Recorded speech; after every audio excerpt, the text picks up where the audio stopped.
इसी बिहार में पिछले 3-4 वर्षों में जितनी बार कोई प्रदर्शन करने आया हो, चाहे समाज का कोई भी वर्ग हो, सब पर लाठी चली है।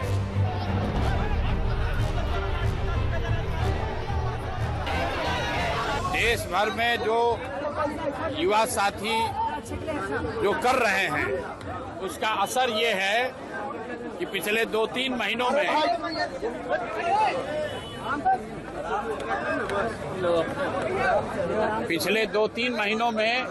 आप देश में लोकतंत्र की ताकत को देख रहे हैं। इसी बिहार में पिछले 3-4 वर्षों में जितनी बार कोई प्रदर्शन करने आया हो, चाहे समाज का कोई भी वर्ग हो, सब पर लाठी चली है।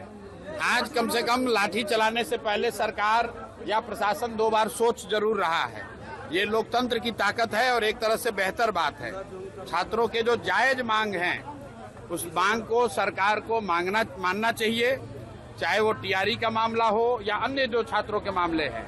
छात्रों के इन मामलों को सरकार दबा नहीं सकती है और हमने ये पहले भी कहा है कि जो कुछ भी जंतर मंतर पर हुआ है वो वन ऑफ नहीं है।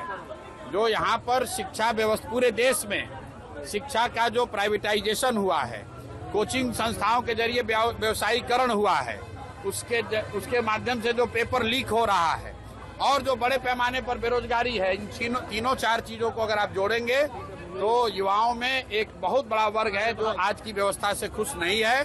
और अगर सरकार उनकी बातों पर गंभीरता से ध्यान नहीं करती है, कोर्स करेक्शन नहीं करती है, तो सड़कों पर छात्रों के आंदोलन आपको और आगे देखने को मिलेंगे। शिक्षा मंत्री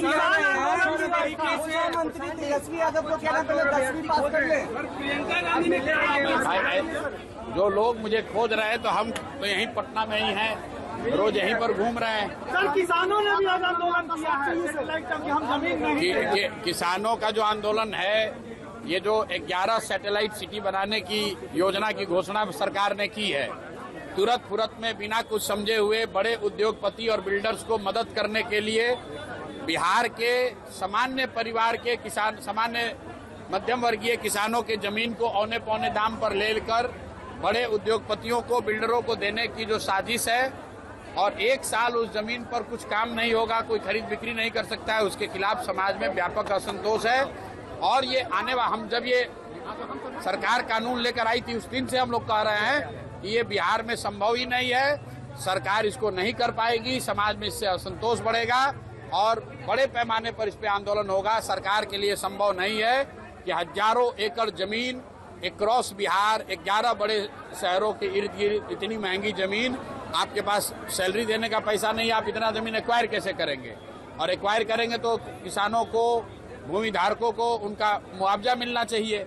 ये कहने से कि जमीन का रीडेवलपमेंट करके आपको वापस दे देंगे, उससे जमीन का भाव बढ़ जाएगा, ये आर्गुमेंट पर कोई जमीन अपना देने वाला नहीं है। शिक्षा मंत्री ने बयान दिया है कि तेजस्वी पहले 10वीं पास कर ले, उसके बाद शिक्षा पे वो सुझाव देंगे बिहार सरकार। ठीक बात है। तो अगर तेजस्वी यादव को 10वीं पास देने का सुझाव मिथिलेश तिवारी जी दिए हैं, तो हमको लगता है कि अगले कैबिनेट की बैठक में अपने मुख्यमंत्री सम्राट चौधरी को भी ये सुझाव देंगे कि तेजस्वी के साथ साथ सम्राट चौधरी भी अगली बार 10वीं का एग्जाम दे दे।